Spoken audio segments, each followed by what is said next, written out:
안녕하세요. 저는 얼마 전까지 결혼 준비를 하며 달콤한 결혼 생활을 꿈꾸던 30대 여자예요. 오늘 제가 들려드릴 사연은 결혼하려고 했던 남자에게 가차없이 복수를 한 사연입니다. 죄 짓고 살면 안 된다. 사람한테 상처 주고 살면 안 된다. 그럼 다 돌려받게 되어 있다는 말 많이 하지만 막상 나쁜 짓 하고도 잘 사는 사람들 주위에 많이들 있잖아요. 그런 사람들 보면 또 하는 말이 있죠. 귀신은 뭐하나 저런 사람 안 잡아가고 하는 말이요. 못된 사람이 어떻게든 응징받기를 원하는 것은 다 같은 마음 아닐까요? 신기하게도 사람에게 해코지하고 못되게 군 사람들은 어떻게든 그 죗값을 치르기는 하더라고요. 오늘 제 사연 들으면서 복장 터지실 수 있는 거 미리 말씀드리겠습니다. 과연 결과가 어찌 되었는지 궁금하시다면 제 사연 끝까지 들어주세요. 저는 아빠가 대표로 있는 학원에서 수학을 가르치고 있습니다. 사실 학벌 좋은 아빠의 명의만 빌린 셈이고 운영은 거의 제가 하고 있는 거고요. 원장 역할을 하는 거나 다름없습니다. 이 동네에서 10년 넘게 운영한 학원이라 지역에서 입시 성과 좋기로 유명한 학원이고 학원도 많습니다. 꽤 수입도 좋아서 제 또래에 비해 모은 돈도 많은 편이에요. 저는 재테크나 돈 버는 거에 관심이 많습니다. 투자 관련 카페 가입도 하고 모임도 하고 있는데요. 남자친구를 만난 건 동네 재테크 동호회 모임이었습니다. 사실 그 모임은 제 또래가 없어요. 저보다 최소 10살에서 20살이 많은 나이 지긋한 분들이 많은 모임이에요. 젊은 여자애가 뭐 그런 모임을 하냐고 하실 수 있지만 그 모임 회원들 연륜과 경험에서 나오는 알짜배기 정보들은 어디 가서 돈 주고도 못 사는 정보라고 생각합니다. 그런데 제 또래가 있다 보니 자연스레 눈길이 가게 되고 대화도 하게 되면서 친해졌고요. 제가 말이 없고 좀 무뚝뚝한 성격인데 그 사람은 말도 많고 사람들한테 친근하게 다가가는 스타일이었어요. 스스럼 없는 태도에 저도 금방 마음을 열었고요. 승아 씨, 이 모임 터줏대감이라면서요? 나이도 어린데 재테크에 관심도 많고 진짜 똑똑한 것 같아요. 저도 앞으로 많이 가르쳐 주세요. 아예 아니에요. 저야 여기서 어른들한테 귀동냥으로 얻어 배우는 게 훨씬 많은걸요. 나이가 어찌 되세요? 저는 31살이에요. 아, 그럼 제가 오빠네요. 저는 33살입니다. 앞으로 말 편하게 해도 되죠? 왠지 앞으로 승아 씨랑 자주 보게 될 것 같은데요? 처음 만남부터 저는 그 사람에게 호감을 가졌습니다. 사실 첫 번째 끌렸던 건 어쩔 수 없이 외모였어요. 180이 넘는 큰 키에 일단 눈길이 갔고 쌍꺼풀 없는 강아지 같은 눈매로 서글서글하게 우는 모습이 굉장히 매력적이었고요. 증권회사 다닌다는 그 사람은 늘 정장 차림이었는데 단정한 차림과 반대로 팔목 사이로 보이는 문신까지 저를 홀리게 만들더라고요. 서로 연락처를 주고받고 따로 만나기도 하면서 그 사람에 대한 마음이 점차 커져갔습니다. 하지만 그 사람은 저를 만나 영화도 보고 밥도 먹으면서 사귀자는 말은 하지 않았어요. 그런데 만나면 자기가 데이트 비용을 무조건 내려고 하고 이것저것 선물도 하면서 저한테 돈을 많이 썼습니다. 그쯤 되니 저는 헷갈렸어요. 이게 사귀는 건가 긴가 민가 했고요. 그런데 설렘이 가슴속에서 막 피어나려고 하던 그 시점에 갑자기 거짓말처럼 그 사람과 모든 연락이 끊겼습니다. 모임에도 나오지 않았고 제가 보내는 메시지도 확인하지 않은 듯 했고요. 전화를 해도 없는 번호라 응답만 들릴 뿐이었고요. 정말 이럴 수가 있나 싶게 제게 연락을 완전히 끊어버렸습니다. 그때 참 속상하고 마음이 아팠어요. 관심을 가졌던 썸남이 갑자기 연락을 끊었으니 더더욱 그랬죠. 처음에는 화가 났지만 나중에는 무슨 일이 생긴 게 아닌가 하고 걱정이 되더군요. 하지만 정식으로 사귄 게 아니었고 저 혼자만의 마음이었을 수 있으니 그냥 혼자 소가리를 했습니다. 창피해서 누구에게 털어놓지도 못했고요.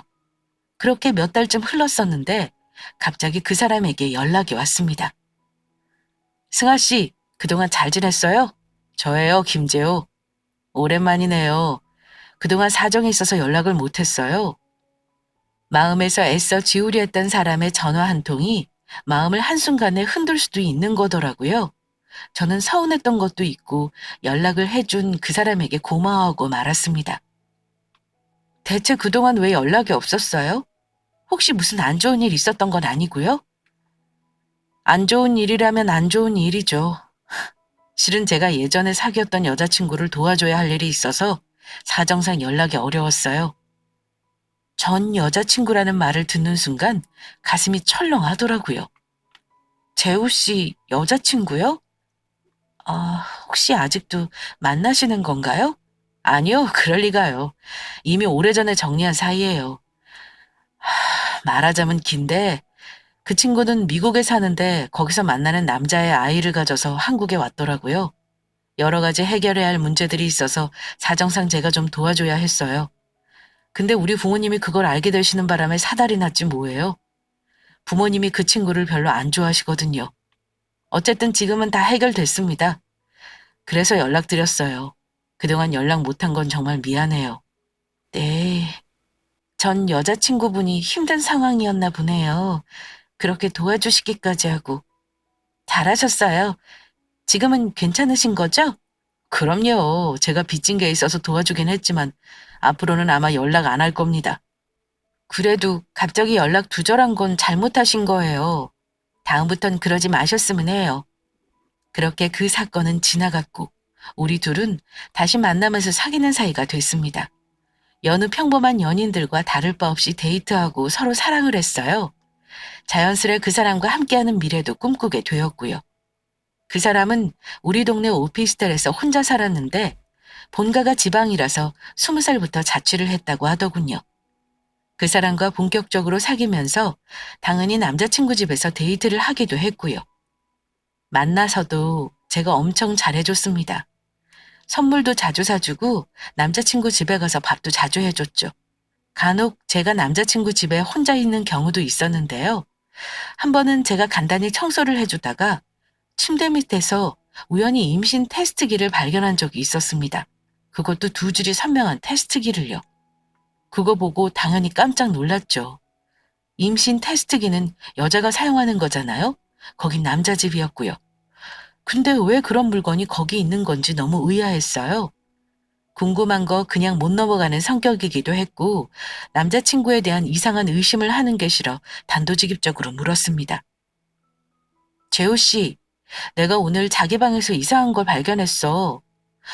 이런 게 왜 자기 방에 있는지 설명해 줄 수 있어? 제가 내민 임신 테스트기를 보더니 그 사람이 움찔하면 놀라더라고요. 제가 추궁하듯 그 사람 얼굴을 빤히 쳐다보자 제게 하는 말이 이랬어요. 그거 내 거 아니고 전 여자친구 거야. 내가 얼마 전에 말했었지. 전 여자친구가 외국 남자친구 애 임신해서 내가 도와줬다고 한 거. 실은 우리 집에 며칠 지내면서 테스트를 한 모양이네. 같이 있었지만 절대 이상한 일은 없었어. 워낙 남매 같은 사이가 돼버려서 말이야. 또 힘든 상황이기도 했고. 걔가 그걸 놔두고 갔나 보네. 전 여자친구랑 같이 며칠을 있었다는 거야? 아무리 미국 마인드라지만 나는 한국 사람이라 그런가 도무지 이 상황이 이해가 안 가네? 암튼 여기 나온 이 두 줄의 주인공이 자기는 아니라는 거지? 당연하지. 그랬으면 내가 지금 자기랑 사귈 수나 있겠어. 얘기했지만 다 해결된 일이고 지금 연락조차 안 하는 거 잘 알잖아. 이건 버려버리자. 내가 쓸데없이 오해 안 하게 해줬으면 좋겠다. 이런 거 방에서 발견하고 기분 안 나빠할 여자 없다는 거 알아두고. 알았어. 앞으로 절대 이런 일 없을 거야. 남자친구에게 다짐을 받았지만 사실 짜증이 나긴 했습니다. 하지만 지나간 일이라는데 어쩌랴 싶어 대인배인 척 넘어가 준 거였고요. 마음 상해도 제가 그 사람을 좋아하는데 어쩌겠어요? 그 일은 더 추궁하지 않고 지나가기로 하고 더 이상은 떠올리지 않기로 결심했습니다. 그런데 지나고 나니 느낀 거긴 하지만 그때쯤 또 한 가지 이상했던 것이 남자친구가 연애 초반에는 안 그러다가 편한 사이가 되면서부터 제게 돈 얘기를 꺼내기 시작했다는 겁니다. 근데 처음에는 큰 돈은 아니었어요. 자기야, 나 지금 60만 원이 좀 필요한데 바로 좀 해줄 수 있어? 다음 주 월급날이니까 받자마자 바로 줄게. 지난달 카드비가 좀 많네? 갚을 거 생각하고 돈 써야지. 돈 관리 은근히 못하네?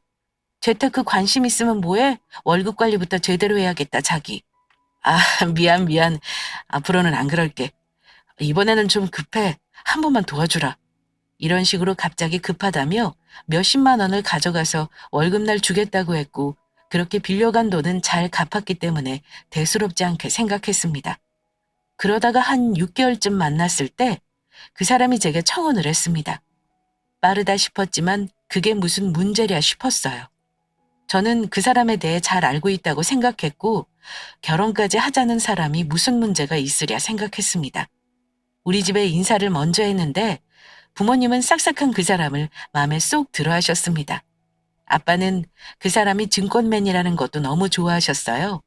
회사도 물어보시고 봉급도 물어봤는데 남자친구는 시시콜콜한 질문에도 불쾌해하는 기색 없이 대답을 잘해주더라고요. 부모님께 결혼 허락은 쉽게 받았습니다. 금전적인 부분은 둘이 가급적 양가 도움 없이 해결하기로 말씀드렸고요. 그러고 나서 한 달 후쯤 남자친구 부모님께 인사를 드리러 갔습니다. 남자친구 집은 경북의 시골 마을이었는데 고등학교까지는 그 동네에서 살다가 대학교 이후로는 쭉 부모님과 자주 못 보고 살았다고 하더라고요. 시골이 고향이라는 건 미리 들어 알고 있었지만 생각보다 깡촌이었고 형편이 좋아 보이지 않아서 내심 놀라긴 했습니다. 그런데 그 사람 부모님은 다른 부모들과 좀 달랐습니다. 보통은 자기 아들이 결혼하겠다는 사람을 데려오면 처음에는 손님 대접해주는 게 정상이잖아요. 하지만 저를 처음 보신 두 분은 저를 반가워하신다기보다는 좀 경계하는 듯한 느낌을 받았어요. 저를 어려워하며 몇 가지 질문을 하셨는데요. 자식 가진 부모들이 궁금해하는 가족사항이라든가 나이라든가 직업이라든가 이런 걸 물어보시긴 했습니다. 그런데 처음에는 어려워하시다가 조금 시간이 지나자 편해졌는지 그 사람 어머니가 이러시더군요. 아무튼 이런저런 조건 안 따지고 우리 아들하고 결혼해주겠다고 해서 고마워. 얘가 사고를 많이 치긴 했어도 심성은 착한 애니까 모쪼록 말썽쟁이 아들 사람 좀 만들어줘. 네? 저는 착실하다고 생각했는데 말썽쟁이라니요. 크면서 무슨 사고를 많이 쳤나 봐요? 사춘기 때야 그런가 보다 하지. 다 커서도 그러니 걱정이 이만저만이 아니었지. 아가씨 만나기 전에 2년이나 연락이 뚝 끊긴 것도 있어서 우리가 얼마나 피가 마르게 살았는지 몰라. 나중에 연락이 왔는데 집도 얻었다고 사람답게 산다길래 정신 차렸나 보다 했지. 궁금한 마음에 제가 더 물으려고 하니 남자친구는 황급히 제 말을 막았습니다. 아, 엄마, 쓸데없는 말 하지 마요. 나 이제 결혼할 때까지 여기 안 올라오니까 그렇게 알고. 이놈아, 이제 정신 차려서 결혼까지 한다니까 내가 한시름 놓겠지만 항시 조심해라, 제발. 쓸데없는 짓 하지 말고. 물론 아들을 걱정하는 부모 마음으로 충분히 할 수 있는 말이긴 합니다. 하지만 내가 모르는 뭔가 있는 것 같다는 느낌은 받았어요. 어쨌든 양가 부모님께 인사를 다 드렸고 결혼 준비를 본격적으로 시작하게 되었습니다. 내가 모은 돈이 전부 여기 오피스텔 보증금 1억 5천으로 들어가 있어서 지금 결혼 비용이 여유가 없어. 신혼집은 그냥 내가 지내는 오피스텔에서 당분간 지내는 건 어때? 지금 나가는 것보다 보증기간 채워서 나가는 게 나을 것 같아. 그동안 우리 돈도 모으고 혼수도 그때 가서 필요한 거 사자. 그래? 자기 말 들어보니 그게 합리적이다 싶다. 나도 사실 분양받고 싶은 아파트가 있거든. 그때까지는 열심히 돈 모으는 게 낫겠어. 양가 도움을 안 받고 결혼하기로 한 거였고 제가 돈이 없는 건 아니었지만 남자친구 말 들어보니 괜찮겠다 싶었고요. 오히려 간소하게 결혼 비용 쓰고 신혼여행을 좀 좋은 곳으로 가는 걸로 투자하기로 했습니다. 양가가 멀기도 하고 결혼을 다 허락하신 상태라 상견례는 결혼 준비하면서 그냥 식사 한 번 하는 걸로 했고요. 그리고 3개월 후로 결혼 날짜를 잡았습니다. 그때만 해도 결혼 준비에 들뜨고 신나 있었어요. 그런데 결혼을 결정하고 채 한 달도 안 되었을 때부터 난데없이 남자친구가 제게 목돈을 빌려달라고 한 일이 있었습니다. 직원들하고 스톡옵션에 투자하기로 했는데 투자한 금액보다 2배 수익이 날 수 있대. 다들 이 분야 전문가잖아. 최대한 넣고 싶은데 내가 지금 1,000만 원뿐이라 자기가 돈 1,000만 원만 더 주면 내가 이자 쳐서 줄게. 뭐? 스톡 옵션? 그거 돈 다 날리는 위험 있는 거 아니야? 난 원금 보장 안 되는 투자는 안 해. 걱정 말라니까. 돈 날릴 일 절대 없어. 위험하면 미쳤다고 내 동료들이 돈을 거기에 넣겠어? 수익 나면 수익금까지 줄게. 그럼 자기한테 훨씬 이득이지? 그 사람은 그런 식으로 절 꼬드겨서 제게 500만 원씩 총 3번을 빌려갔습니다. 저는 어차피 결혼하면 제가 돈 관리를 하기로 한 거라 당연히 돌려받을 거라 생각했고 무엇보다 남자친구를 믿고 빌려준 거였습니다. 그리고 그 전에도 자잘하게 돈 얘기를 했지만 안 갚은 적은 없었고요. 저도 제가 바보 같다는 거 지금은 잘 압니다. 하지만 그 당시에는 결혼 약속한 그 사람이 하는 말을 뭐에 홀리기라도 한 듯 믿었어요. 그런데 나눠서 갚겠다는 사람이 돈을 주기로 한 날짜가 하루 이틀 늦어지더니 막상 돈을 주기로 한 날짜에는 연락이 잘 안 되기도 했습니다. 그런 식으로 차일피일 자꾸 돈 갚는 걸 미루더니 시간은 흘러 결혼식 날짜가 가까워지고 있었고요.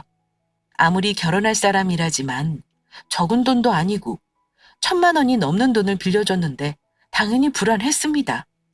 결혼 날짜가 다가오니 마음이 급하기도 했고 혹여 투자한 게 잘못되었을까봐 걱정도 되었고요. 그런데 그 사람은 제가 자주 돈 얘기를 꺼내자 어느 순간부터 짜증을 내기 시작했습니다. 내가 설마 아니 결혼할 여자 돈 떼먹기라도 할까봐 그래? 걱정하지 마. 결혼 전에 못 주면 결혼하고 나서 줘도 되는 거잖아. 내가 어디 도망가는 것도 아니고. 정 못 믿겠으면 내 오피스텔 보증금 그거 너 다 줄게. 다 가져. 이러면 됐지? 1, 200도 아니고 1,500인데 당연히 불안한 거 아니야? 이럴 거면 그 큰 돈 덜컥 주지도 않았어. 일부라도 좀 돌려줄 순 없는 거야? 지금 돈을 빼면 손해야 손해. 일단 있어봐. 나도 방법을 찾아볼게. 남자친구는 저를 안심시켰고 저 역시 불안하긴 했지만 결혼까지 약속한 사람이니 설마 돈을 떼먹겠나 하고 좀 기다려보기로 했습니다. 그리고 결혼을 그야말로 한 달도 안 남긴 어느 날이었는데요. 결혼을 앞둔 시점에 마침 제 생일이라 고급 레스토랑에 가서 예비 남편과 식사를 하기로 했어요. 코스로 나오는 한정식 집이었는데 음식이 괜찮으면 양가 부모님 만나는 장소로 정하기로 했죠. 그런데 하필 수많은 식당 중에 하필 그 식당, 그 장소가 제 운명을 바꿔버릴 장소가 될 줄은 꿈에도 몰랐습니다. 이런저런 얘기를 하며 식사를 하다가 제가 잠시 화장실을 갔습니다. 아무 생각 없이 볼일을 보고 손을 씻고 있는데 화장실 안으로 그 식당 종업원으로 보이는 젊은 여자가 들어오더군요. 저는 막 나가려고 했고요. 그런데 갑자기 그 종업원이 저를 붙잡는 겁니다. 저기 잠시만요. 나가지 마시고 저랑 잠시 얘기 좀 하시죠. 생전 처음 보는 여자. 그것도 식당 종업원과는 공통분모가 전혀 없었기에 저는 당연히 당황했죠. 네? 혹시 저 아세요? 무슨 얘기를 한다는 건가요? 제가 되묻는 말에 그 종업원이 갑자기 푹 하고 한숨을 내쉬는 겁니다. 혹시 지금은 남자예요? 그쪽하고 깊은 관계인가요? 그 말을 듣자 갑자기 소름이 돋으며 불안감이 엄습했습니다. 네, 저랑 결혼할 사람인데요. 다다음 주가 결혼식이고요. 혹시 그 사람을 어떻게 아시는지 물어봐도 되나요? 전 여자친구, 뭐 그런 건가요? 제가 불안한 목소리로 묻자 그 조고모니 피식하며 실소를 날리더니 아니요. 저도 이런 데서 저 인간 마주칠 줄은 몰랐네요. 얼굴 보고 긴가민가 했어요. 마스크 끼고 있어서 내 얼굴은 못 알아본 것 같던데. 저 사람 이름 김재호 맞죠? 이래서 사람이 죄짓고 살면 안 돼. 죄송한데 제가 알아듣게 말씀 좀 해주시겠어요? 지금부터 제가 하는 말 잘 들으세요. 제 얘기 듣고 나서도 결혼할 생각이라면 저는 안 말리겠지만요. 그 남자 3년 전에 저희 언니랑 사귀었고요. 언니랑 같은 회사 다니던 사람이에요. 근데 언니가 저 인간한테 속아서 회사 돈 5천만 원 횡령한 혐의로 죄 다 뒤집어 쓰고 회사까지 잘렸고요. 저 인간 애까지 가졌는데 낙태했어요. 저 인간이 결혼하겠다고 속여서 언니 돈 다 뜯어내고 주변 사람한테까지 돈 빌리게 하고 아주 난리도 아니었네요. 언니는 그 후에 빚 갚고 힘들게 살다가 스트레스를 너무 받았는지 갑자기 암 진단까지 받았고요. 투병하다가 하늘 날아간 지 이제 고작 1년 넘었어요. 우리 가족이 저 인간 하나로 완전 초토화된 거죠. 우리 엄마 아빠도 그 후에 건강이 안 좋아지셨고요. 그야말로 재앙이었죠. 그게 사실이에요? 저 남자가 그런 짓을 했다고요? 네. 언니 죽었을 때 수소문해서 어찌어찌 저놈 연락처를 알아내 연락했었어요. 언니 돈 내놓으라고 했는데 저 인간 갑자기 번호도 바꾸고 잠적하더라고요. 언니가 죽었는데 제가 도저히 그냥 넘어갈 수가 없을 것 같아서 찾으러 다녔는데 세상 참 좁네요. 여기서 이렇게 마주칠 줄은 몰랐어요. 그쪽은 어쩌실 건가요? 제 말 듣고도 저 사람이랑 결혼할 거예요? 생각해보니 저 인간 잠적했을 때가 언제인지 알 것 같네요. 저랑 만나는 초반에 갑자기 연락이 끊긴 적이 있었거든요. 생각해보니 저랑 썸 타던 시절 갑자기 몇 달간 연락을 끊겼던 그때 그 시기가 겹치더군요. 신변의 위협을 느끼고 주변 연락 다 끊고 잠적했다가 잠잠해지니 제게 연락했을 거고요. 모든 게 맞아떨어지더군요. 그러고 보니 예비 시부모가 저를 대하던 태도와 가족을 잘 안 만나려 했던 것들도 납득이 갔습니다. 또 사귀던 초반 방에서 발견했던 임신 테스트기 사건도 이해가 갔고요. 모든 것이 거짓이었던 거죠. 저 사람 완전히 악질이에요. 그때 우리 언니 돈만 사기친 게 아니라 다른 여자 만나면서 비슷한 수법으로 다 등쳐먹고 다녔더라고요. 설마 그쪽도 저 남자한테 돈 주거나 그런 건 아니죠? 아니요. 저도 이미 당한 것 같네요. 멀쩡하게 회사도 다니고 저랑 결혼하겠다고까지 했는데 정말 당황스럽네요. 뒷조사 잘해보세요. 아마 다니는 회사도 거짓말일걸요? 그때 언니랑 같이 다니던 회사 잘리고 변변한 직업도 없이 산다고 들었고요. 일단 여기까지 말할게요. 저 인간 사는 주소랑 연락처 혹시 말해줄 수 있나요? 우리 언니 돈 전부는 아니더라도 돌려받아야겠어요. 그 못된 인간 어디 사는지 알았으니 이제 복수해야죠. 그런 엄청난 얘기를 식당 화장실에서 듣게 될 줄은 몰랐죠. 게다가 결혼할 남자의 추악한 민낯을 그런 식으로 알게 될 줄도 몰랐고요. 엄청난 진실 앞에서 저는 얼른 결심을 해야 했습니다. 그 복수 저랑 해요. 가족까지 잃었다니 제가 마음이 아프네요. 어찌 보면 저는 인생 망치기 전에 알아서 운이 좋은 거고요. 그쪽이 제 은인이네요. 이 결혼 당장 엎어야죠. 근데 저도 그 인간한테 받을 돈이 있거든요. 내가 이 사실을 알았다는 거 알면 분명 또 어디로 잠적할 거예요. 은밀하게 진행해야겠네요. 저는 그 인간에게 은밀한 복수할 계획을 세우기로 했습니다. 식당 화장실에서 할 얘기는 아닌 것 같아 나중에 따로 연락을 주고받기로 했고요. 저는 일단 모른 척 식사 자리로 돌아가 식사를 마쳤습니다. 저는 연기력이 생각보다 없어서 기분 나쁜 티를 안 내려고 노력했는데도 불구하고 그 남자는 제가 기분이 안 좋아 보인다며 이리저리 눈치를 보긴 하더군요. 당장 그 얼굴에 물을 끼얹어 버리고 싶었지만 꾹 참고 그 다음 날부터 바로 뒷조사에 착수했습니다. 헤어질 때 헤어지더라도 어디서부터가 거짓이고 무엇이 진실인지는 알아야 했으니까요. 일단 제게 다닌다고 한 직장에 전화해서 알아보니 그 회사에는 김재호라는 사람이 없다는 건 확인했습니다. 그럼 대체 이 인간이 출근한다고 가는 곳은 어디였을까요? 며칠을 감시해 알아낸 결과 오전 오후 PC방 같은 아르바이트를 전전하고 있더군요. 머리가 띵할 정도의 충격이었습니다. 그쯤 되니 배신감은 둘째치고 내가 빌린 돈을 어찌 받아내야 할지 돈 받아낼 걱정부터 되더라고요. 그리고 그 인간 뒷조사를 하는 와중에 식당 종업원의 전화를 받고 더 충격적인 사실을 알게 되었습니다. 혹시 그 인간 다른 여자들 만나고 있는 거 몰랐죠? 그쪽 말고도 다른 여자들을 감쪽같이 속이면서 만난다던데요? 제가 그 여자들 연락처 다 알아내서 그 남자 정체 알려줬어요. 근데 진짜 나쁜 놈인 게 이 여자한테 돈 빌려서 다른 여자 돈 갚고 또 그 여자 돈 빌려서 다른 돈 갚고 이런 식으로 카드 돌려막듯이 사기치고 다녔더라고요. 다 같이 모여서 고소장 쓰기로 했는데 그쪽도 쓸 거죠? 다 같이 만납시다. 그 인간 산다는 오피스텔 그 보증금이라도 털어서 돈 돌려받자고요. 미친놈이네요. 고소하는 것만으로 끝낼 순 없죠. 돈도 찾고 고소도 하고 감옥에 쳐 넣어버려야죠. 제가 좋다고 만난 남자가 쓰레기라는 걸 인정해야만 했습니다. 그런 쓰레기 구분 못한 제 눈을 파버리고 싶은 심정이었어요. 일단 그놈 사는 오피스텔부터 알아봐야 했죠. 근데 알고 보니 제게 보증금 1억 5천 전세라는 것도 거짓말이더라고요. 왜 한 번도 그걸 의심할 생각을 못했을까요? 전세는커녕 보증금 3천에 월 50짜리 월세였습니다. 저는 당장 다가온 결혼부터 취소시켰습니다. 부모님께도 일단 파혼하겠다 말씀드렸고요. 갑자기 무슨 일이야? 김서방이 무슨 큰 잘못을 했다고 그래? 어지간하면 싸우지 말지 그러니. 엄마, 자세한 건 나중에 말씀드릴게요. 일단 내가 사기 결혼 당할 뻔한 거 피한 거니까 다행인 줄만 알면 돼요. 뭐? 사기 결혼? 대체 그게 무슨 말이니? 그 인간 직업이고 뭐고 다 거짓이야. 여자 등쳐먹고 다니는 인간이더라고요. 암튼 나 결혼 다 취소했으니까 엄마도 친척들하고 지인들한테 파혼했다고 다 연락 돌리세요.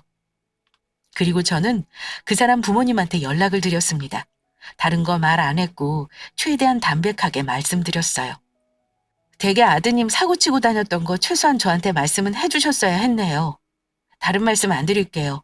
저한테 그 인간이 빌려간 돈 1,500 돌려주세요. 제 돈 돌려받으면 일단 부모님까지 고소하지는 않겠습니다. 부모님도 저한테 사기치신 거나 다름없는 거 아시죠? 아이고, 우리 재호가 또 뭔 짓을 했구먼. 잠잠하게 있는다 했는데 또 뭔 사고를 쳤어. 이 자식이 아가씨한테 돈 달라고 했어? 제 돈뿐이겠어요? 다른 여자들 등쳐먹은 게 한두 푼이 아니던데요.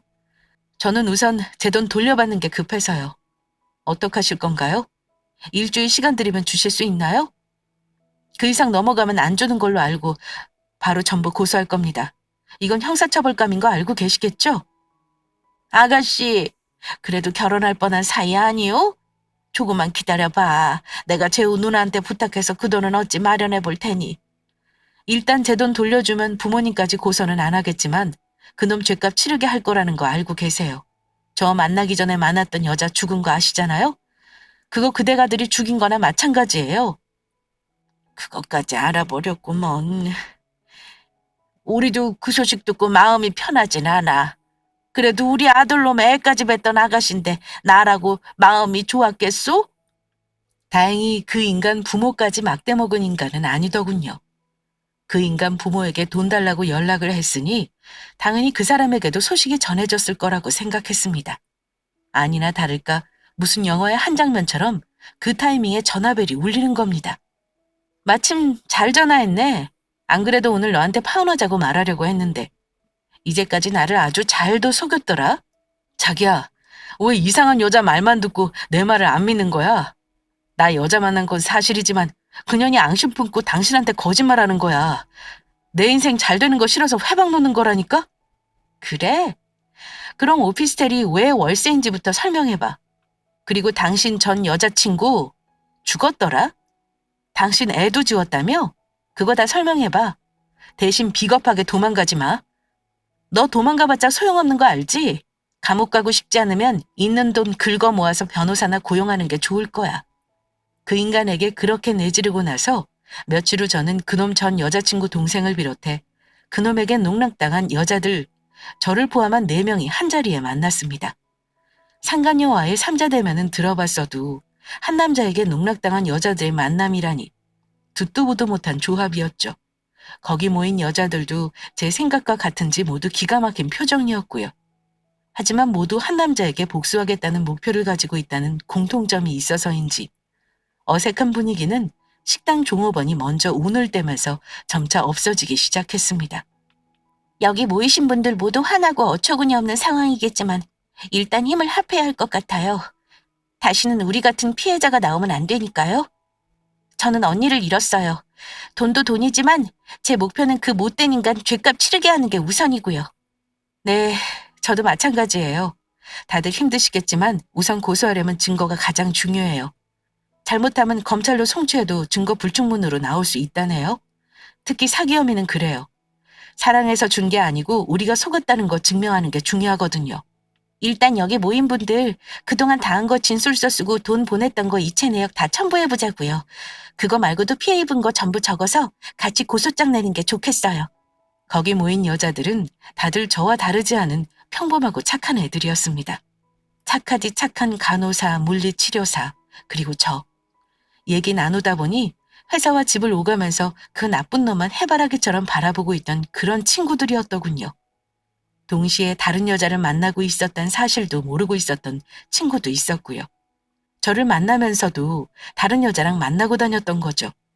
나중에 뒷조사를 해보고 더 알게 된 건데 이미 그 인간은 5년이 넘도록 엉뚱한 직업을 사칭하면서 자기가 명함까지 파서 뿌리고 다니며 사기를 쳤던 거였습니다. 주변 가까운 사람은 물론 중고등학교 친구들까지도 투자로 사기를 하도 쳐서 친구도 아무도 없었던 거고요. 그 전에 만난 모든 여자들에게 투자한다고 2, 3천씩 돈을 받았다가 고소 직전까지 가서 돈을 돌려주고 그걸 수차례 반복해왔던 겁니다. 하물며 군대 동기도 2천만 원 정도 사기를 쳤다가 고소 직전까지 갔더군요.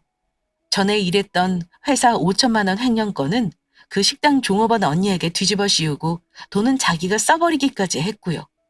파면 팔수록 정말 쓰레기만도 못한 나쁜 놈이더군요. 그런 사기를 치는 아들을 그 집 부모는 원금보다 더 많은 돈을 써가며 피해자들 입을 막아놨다는 사실도 알게 되었고요. 그놈의 사기 범죄가 계속되어 왔지만 제가 또 당하게 됐던 이유는 그 전 피해자들이 모두 돈을 받으면서 이 일에 대한 어떠한 언급도 하지 않겠다는 각서를 썼더라고요. 그제야 느낌이 오더군요. 아, 이 인간은 부모가 죄를 덮어주고 감싸주니 점점 죄책감이 없어진 거구나. 돈 해결해주면 자기 잘못이 없어졌다 생각하고 점점 과감해졌었구나. 하고 말입니다. 그놈도 문제지만 부모가 자식을 위한다고 한 행동이 결과적으로 더 자식을 망친 셈이었죠. 저는 돈을 돌려받든 돌려받지 못하든 반드시 이 여자들과 같이 복수를 할 결심을 굳혔습니다. 다 같이 그 인간 사는 오피스텔에 찾아가는데 이미 눈치 깠는지 현관 비번도 바꾸고 연락도 안 받더라고요. 뭐 어디로 잠적해봤자 손바닥 아니죠. 오피스텔 빼려면 이 집에 언젠가 한 번은 쥐새끼처럼 올 거라 생각했습니다. 이미 우리 눈을 피해 도망칠 거란 건 충분히 예상한 일이었으니 놀랄 것도 없었고요. 그 후 우리는 다 같이 경찰서 가서 그 인간을 고소했습니다. 최대한 형사사건으로 압박을 하는 게 중요했어요. 구속된다면 좋겠지만 만약에 그렇지 않다면 항고를 해서 벌금을 먹이는 걸로 어떻게든 그 인간을 응징하고 싶었습니다. 그리고 돈을 모아 변호사 사서 민사소송도 같이 진행했습니다. 그 인간 통장이든 보증금이든 100원이라도 남김없이 털어내는 게 목표였어요. 변호사 말로는 민사소송은 긴 시간 진행할 거 각오해야 한다 했지만 시간이 얼마가 걸리든 상관없었습니다. 그 인간은 아마 이번에도 부모가 해결해 줄 거라 생각했나 보더라고요. 고소장 넣고 나서 며칠 후에 그 사람 어머니한테 연락이 왔더군요. 제가 보낸 계좌번호로 1,500을 돌려받은 직후였습니다. 아가씨, 내가 보낸 돈 받았지? 염치 없는 부탁이지만 고소 좀 취하해 줄 수 없을까? 우리가 그놈 때문에 재산 다 털어먹고 개털대는 바람에 이 시골에 처박혀 사는데 더 이상은 해결해 줄 여력이 없어. 다른 아가씨들하고 합의를 하고 싶어도 돈이 없다 그 말이야. 그놈이 전화를 해서 도와달라고 그러는데 1억이 넘는 돈을 우리가 무슨 돈으로 합의를 해주냔 말이야. 아마 이번 일로 그놈도 큰 코 다쳤을 거야. 그러니까 한때나마 정을 생각해서 아가씨가 좀 나서줘. 내가 이렇게 부탁할게. 죄송하지만 그 부탁은 들어드릴 수 없어요. 저 하나만 침 3번 뱉고 돌아서겠지만 다른 피해자들은 돈도 못 돌려받았으니까요.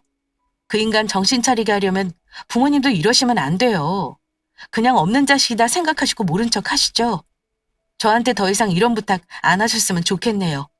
저는 다소 냉정하게 전화를 끊어버렸습니다.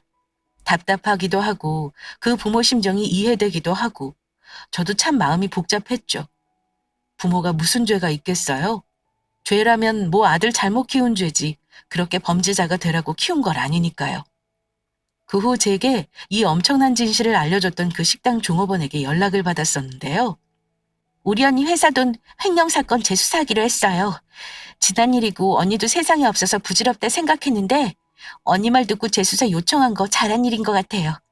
어쨌든 언니가 회사 돈을 뺀 건 맞지만 그 뒤에 그놈이 종용한 거 입증만 하면 가중 처벌할 수 있다고 하네요. 어머, 정말 잘 됐네요. 아무리 언니가 세상에 없다지만 언니 억울한 거 끝까지 풀어줘야죠. 좋은 결과 기다려 보자고요. 그 후 어떻게 됐냐면요. 그놈은 결국 사기죄로 1심에서 징역 1년이 나와 법정 구속당했습니다. 일단 증거가 너무 많았기에 그놈이 죄를 인정 안 할 수 없는 상황이었고요. 그놈이 항소했지만 집행유예 이하는 나오기 어렵다고 합니다. 아직 재판을 받고 있고 민사소송도 진행 중입니다. 아마 그 인간 인생에서 지금이 가장 죽을 맛일 겁니다. 갈아 마셔도 시원찮을 놈이지만 제 손에 똥을 묻히기보단 나쁜 놈은 법으로 혼내주는 게 제일 방법이라는 거 이번에 많이 배웠습니다. 몇 개월간 소송이니 재판이니 바쁘게 뛰어다니다가 이제야 한숨 돌린 시점이고요. 저런 인간을 뭐가 좋다고 홀려서 돈까지 줬었는지 지금 생각하면 저도 제 자신이 어이가 없습니다. 밤에 혼자 있으면 하도 어이가 없어서 웃음만 나와요. 저희 부모님 말고는 어디 가서 말도 못합니다. 남들은 똑똑한 줄만 아는 제가 이런 일을 당했을 거라곤 전혀 모를 테니까요. 부모님께는 자세한 얘기를 못하다가 고소하고 나서 자초지정을 말씀드렸습니다. 세상에, 반듯한 사람으로 봤는데 우리도 감쪽같이 속았구나. 원래 사기꾼이 사람 속이려고 들면 꼼짝없이 당할 수밖에 없는 거야. 너도 비싸게 돈 주고 좋은 경험했다 생각하고 털어버려라. 그래도 결혼까지 안 간 게 얼마나 다행이니. 어쩜 그런 우연이 있을 수가 있어? 그 식당에서 만난 분한테 너는 고맙다고 해야겠다. 아직도 가끔 연락하고 지내요. 같이 고소한 여자들도 진행 상황 공유하고 있고요. 근데 아직도 서로 기가 막혀 해. 친해질 수도 없고 미워할 수 없는 이상한 사이야. 가끔은 이 상황이 너무 웃기기도 해요. 지금은 엄마와 그 나쁜 놈 욕도 하고 이 기막힌 우연으로 파혼한 걸 천만다행이라고 농담까지 하기도 합니다. 아직 깨끗하게 해결된 상황은 아니지만요.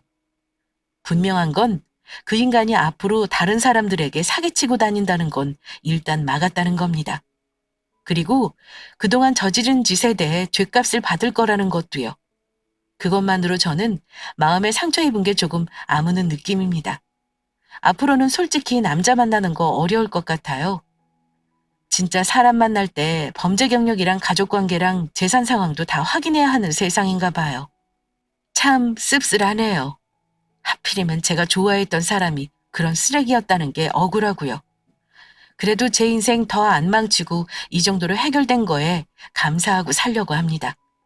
그놈 전 여자친구는 마음고생하다가 병 걸러 세상까지 등졌는데 그에 비하면 저는 아무것도 아니죠. 그분의 억울함이 조금이나마 풀렸길 바랄 뿐입니다. 그리고 이 공간을 통해 그분 가족들에게 위로의 말을 전하고 싶네요. 제 기막힌 파운 스토리는 여기까지입니다. 긴 사연 들어주셔서 감사합니다.